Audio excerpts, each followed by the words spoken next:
세상이 얼마나 좋은 것이 많은지 모릅니다. 세상이 주는 기쁨이 우리에게는 많이 있습니다.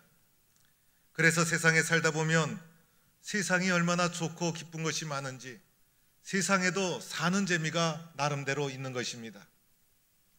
그런데 세상이 우리에게 주는 기쁨 중에 대부분은 물질에서 오고 있는 것입니다.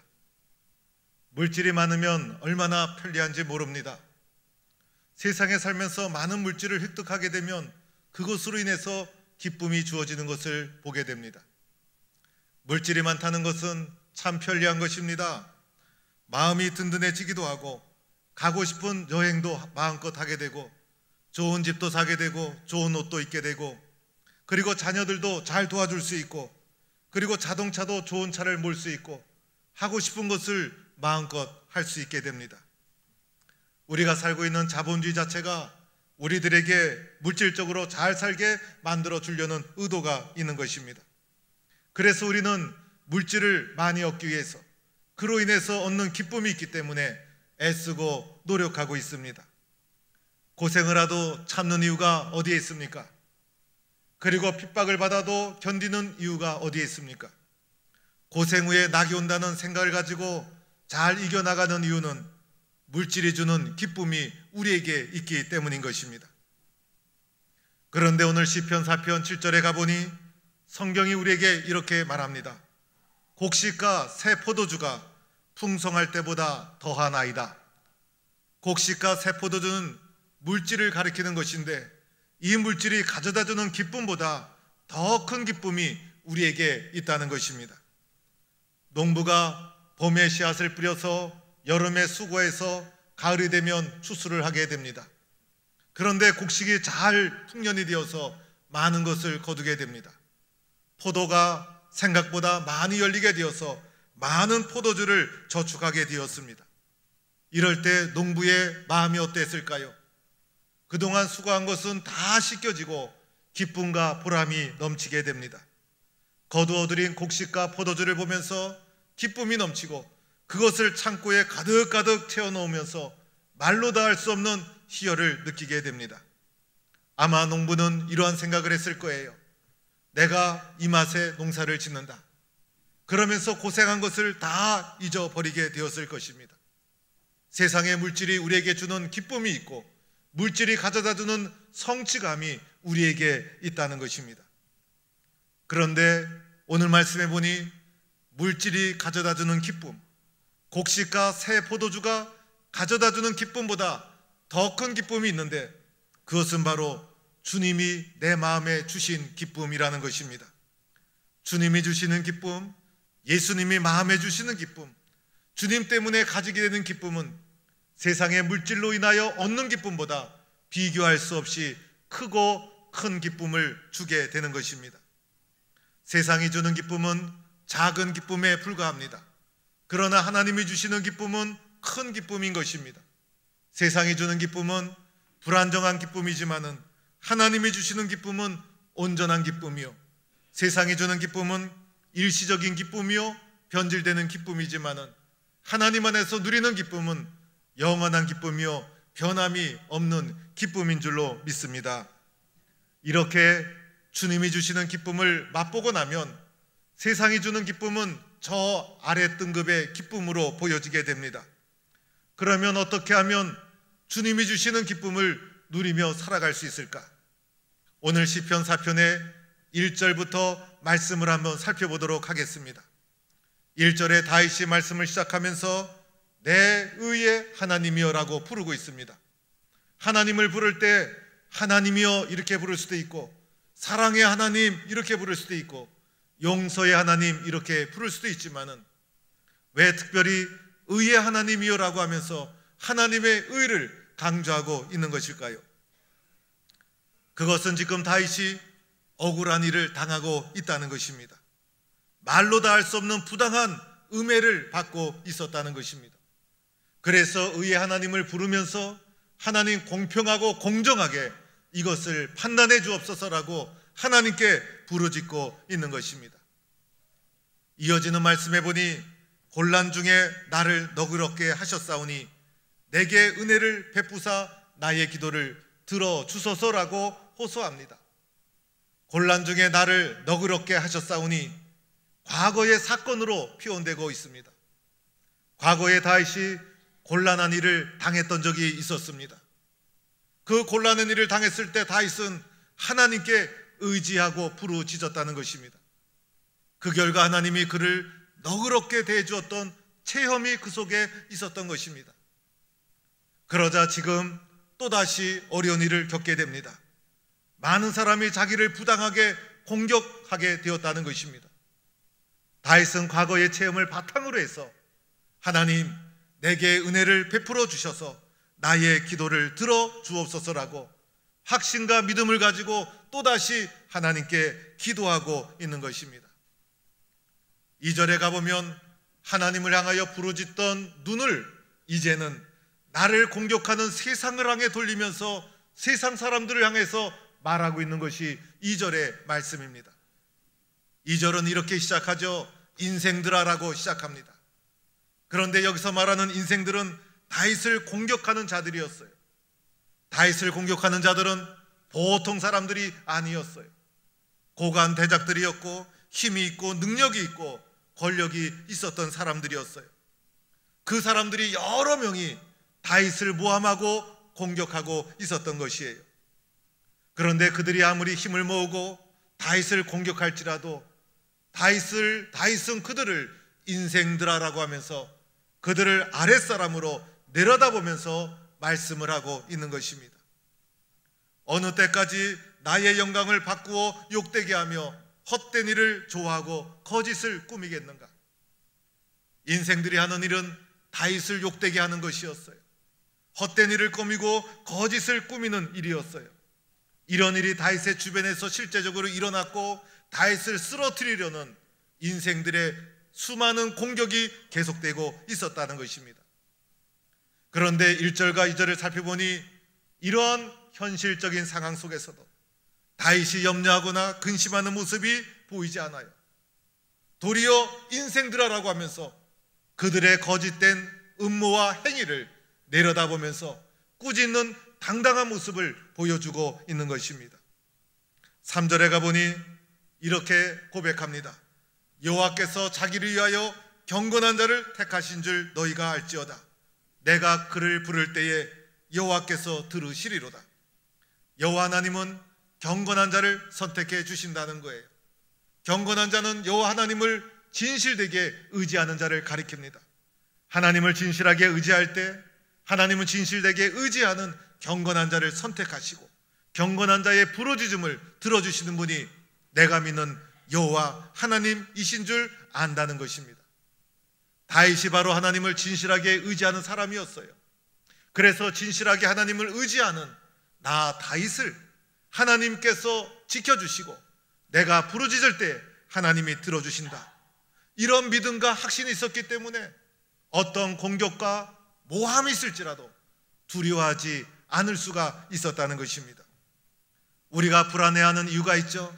하나님을 모르기 때문에, 하나님이 어떤 분이신지 모르기 때문에 작은 시련 앞에서도 불안해하게 되는 것입니다. 그런데 다윗은 하나님이 어떤 분이신 줄 알고 있었어요. 경건한 자를 선택하시고 경건한 자가 부를 때 응답하시는 하나님이시다. 하나님에 대한 분명한 고백과 이해가 있었기 때문에 어떤 모함과 시련이 와도 불안해하지 않고 두려워하지 않고 이겨나갈 수가 있었다는 것입니다. 4절에 가서는 심지어 자기를 공격하는 자들을 꾸짖게 됩니다. 너희는 범죄하지 말지어다. 자리에 누워 심중에 말하고 잠잠할지어다. 자기를 공격하는 사람들, 음해하는 사람들, 그 사람들이 아무리 많을지라도 그 사람들을 당당하게 내려다보면서 그들에게 점잖게 경고하게 됩니다. 너희는 악을 그치라. 이제는 조용히 잠잠하라. 입을 다물고 모든 것을 중단하라. 이렇게 그들을 도리어 당당하게 꾸짖는 다윗의 모습을 보게 됩니다. 여러분, 1절에서 4절까지의 내용을 살펴보면 다윗은 지금 많은 사람들의 공격을 받고 있었습니다. 많은 사람들이 다윗을 흔들고 있었다는 것입니다. 다윗의 영광을 무너뜨리고 거짓과 그리고 불의한 일로 다윗을 음해하고 있었다는 것입니다. 그러나 다윗은 초조하거나 불안해하는 모습을 찾아볼 수가 없어요. 염려하고 근심하고 있지 않더라는 것입니다. 도리어 그들을 위에서 아래로 내려다보면서 그들을 점잖게 꾸짖고 있습니다. 그러면서 다윗의 심령 속에 하나님은 경건한 자를 절대로 외면하지 아니하신다, 하나님은 신실하게 의지하는 자를 지켜주신다는 담대한 마음을 가지고 점잖게 자신을 대적하는 수많은 사람들을 내려다보고 꾸짖고 있더라는 것입니다. 마침내 5절에 가서는 이렇게까지 말하고 있습니다. 의의 제사를 드리고 여호와를 의지할지어다. 여호와를 의지할지어다 명령형으로 우리에게 권면하고 있는 것입니다. 여호와를 의지하는 것이 모든 문제를 해결하는 길이라는 것입니다. 의의 제사라는 것이 무엇일까요? 진실되게 하나님을 의지하며 드리는 제사가 의의 제사요, 의의 예배라는 것입니다. 하나님을 의지할 때 예배를 드리듯이 의지하고, 의지하는 마음으로 예배를 드리고, 하나님을 진실하게 의지할지어다. 이것이 오늘 환난과 시련 속에서 다윗이 내린 결론이었다는 것입니다. 여러분, 우리는 비로소 알게 됩니다. 다윗이 수많은 대적자들 앞에서 염려하지 않았어요. 수많은 시련이 와도 불안해하지 않았어요. 그 모든 것을 이겨나갈 수 있었던 이유는 진실하게 하나님을 의지했기 때문이었다는 것입니다. 오늘 말씀의 결론은 하나님을 진실하게 의지하라. 하나님을 진실하게 의지하라. 여기에 세상의 모든 대적과 도전해오는 시련을 이길 수 있는 힘이 있고, 여기에 기쁨이 있고, 여기에 소망이 있고, 평안이 있더라는 것입니다. 하나님 의지하는 마음이 무너져 내리면 아무것도 아니라는 것입니다.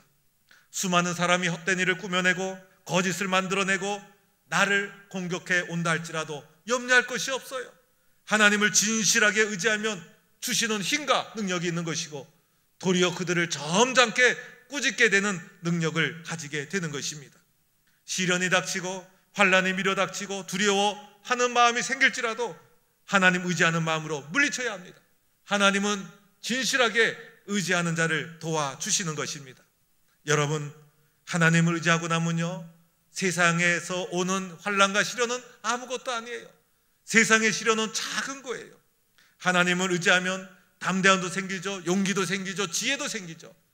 여러분, 하나님을 의지하지 않으니 세상의 작은 시련 앞에 불안해하는 거예요. 그러나 하나님을 진실하게 의지하면 두려울 것이 아무것도 없는 줄로 믿습니다. 그래서 오늘 다윗이 하나님을 진실하게 의지하라, 하나님을 진실하게 의지하라.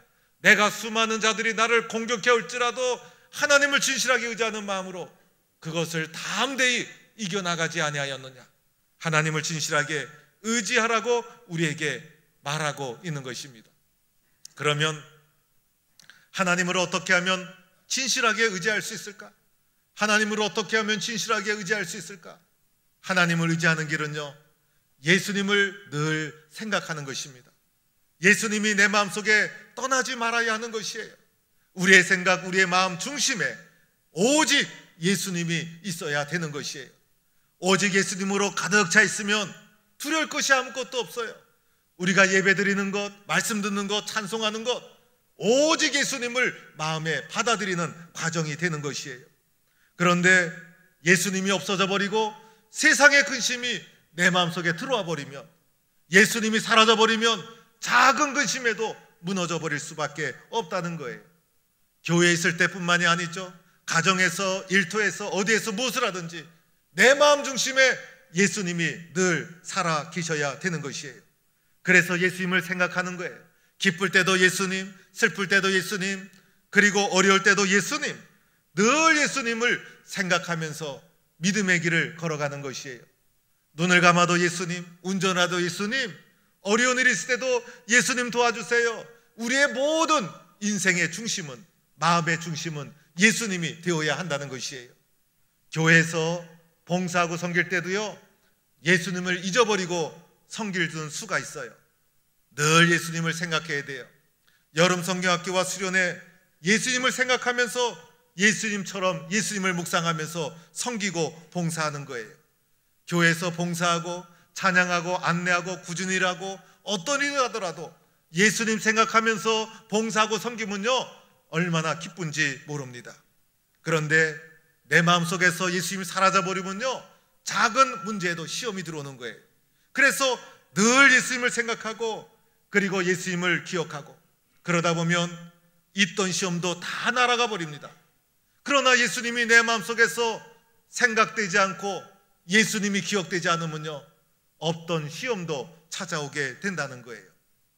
교회를 섬기다 보면 가끔 시험에 드는 분들이 있어요.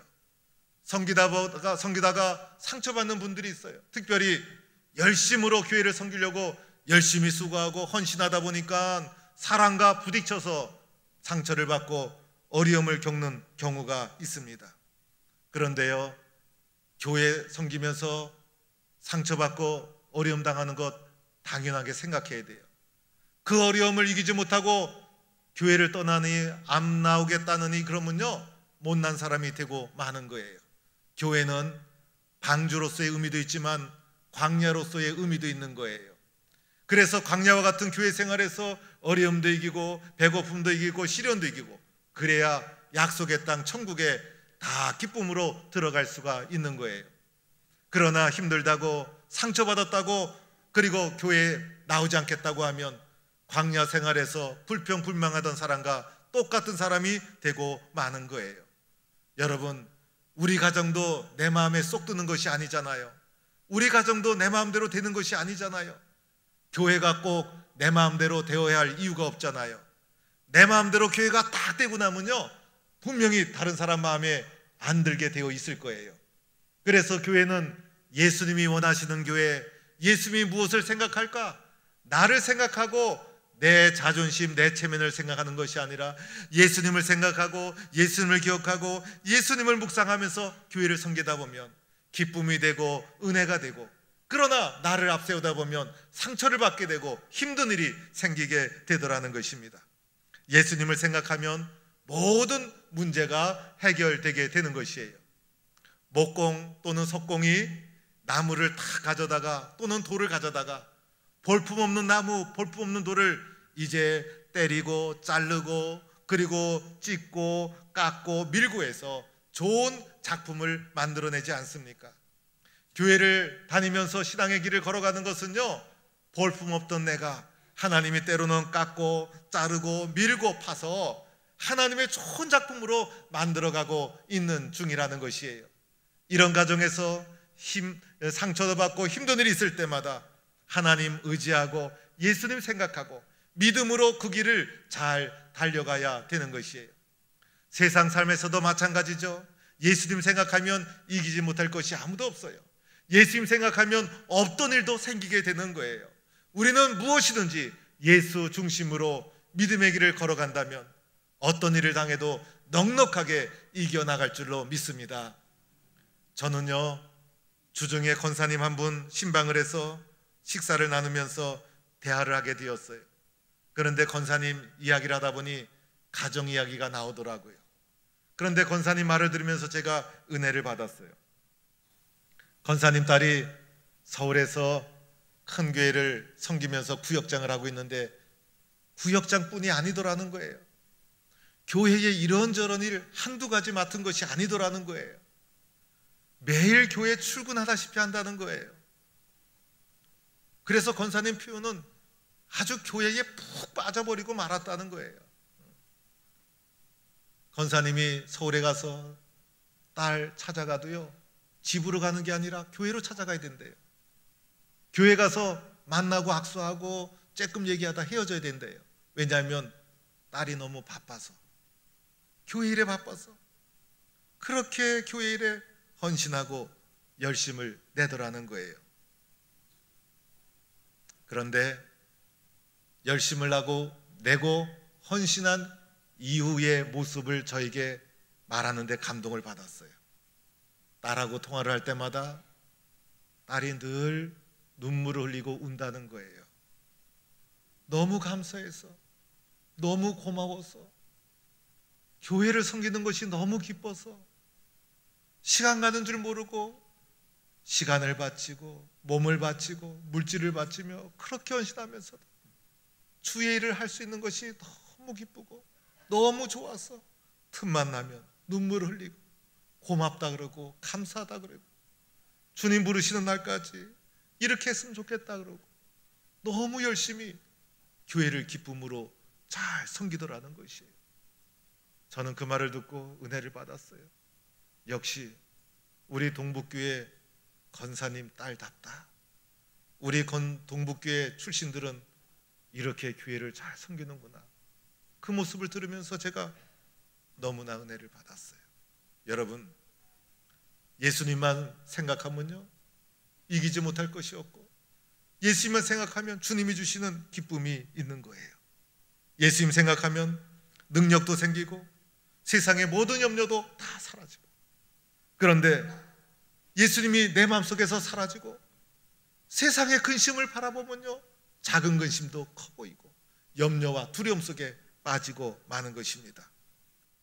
이렇게 우리가 예수님을 생각하고 예수님을 묵상하고 예수님을 의지할 때 주어지는 기쁨은 세상의 곡식과 새 포도주가 주는 기쁨보다 더 큰 기쁨이 될 줄로 믿습니다.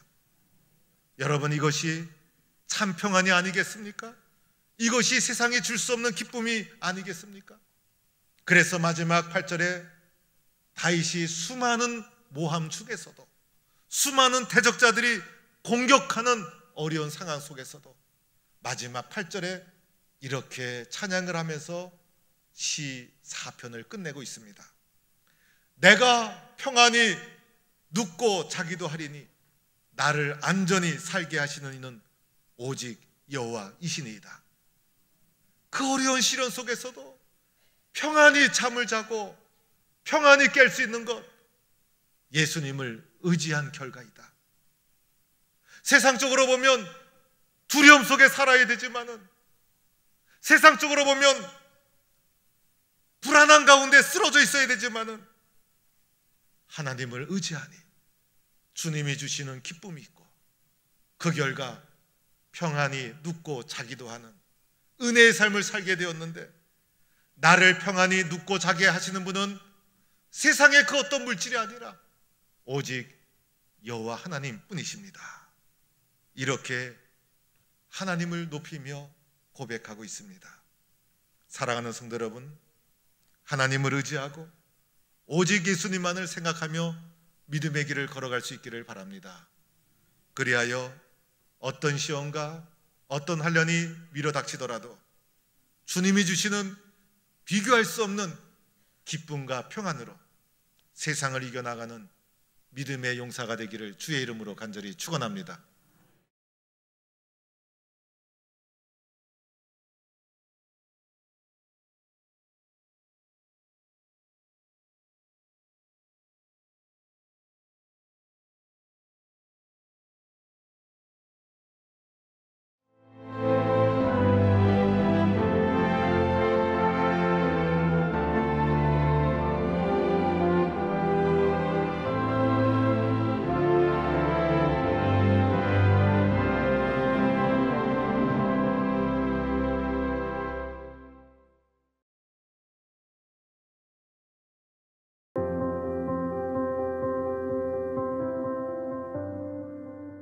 당신은 우리를 당신을 향해서 살도록 창조하셨으므로 우리 마음이 당신 안에서 안식할 때까지는 편안하지 않습니다.